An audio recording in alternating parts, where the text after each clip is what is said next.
ever notice how every house has a place you weren't supposed to look at for too long? Maybe a hallway, a door, a corner that felt older than the rest of the building. Mine did. Yours probably did too. And the strange thing is, you remember it more than the people who lived there. In my grandparents' house, there was a door at the end of the hall, always locked, always cold to the touch. They said it was a storage room, but storage rooms don't breathe. Not like that, and no one ever questioned it. Not because we weren't curious, but because the adult's silence was louder than any lock. In my grandparents' house, there was a door at the end of the hall, always locked, always cold to the touch. They said it was a storage room, but storage rooms don't breathe. Not like that, and no one ever questioned it. Not because we weren't curious, but because the adult's silence was louder than any lock. One time, I saw the door open, just a crack, just enough to see the trunk, the one they kept the dead people's belongings in, relatives I never met, yet somehow I knew what their hands looked like.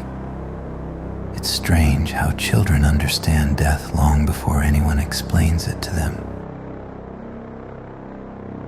I wasn't supposed to see inside that room, but the house had other ideas.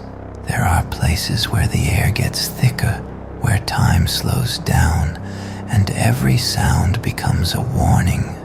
You know that feeling when the floor under your feet remembers something your family tried to forget.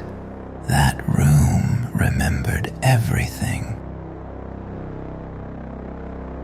I always wondered why they kept the belongings of the dead in a room no one entered.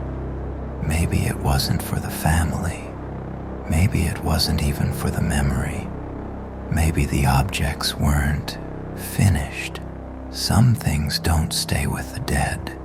Some things wait. I didn't go back into that room for years, but the strange thing about childhood memories is they don't stay in childhood. They follow you into adulthood, quietly, patiently, like something that never stopped watching you. And one day, long after the house was gone, I saw the door again, not in a memory, not in a dream, but in a place it didn't belong. My own hallway, my own home, right where the light disappears before it reaches the floor. That's when I understood. The room didn't stay behind, it followed me.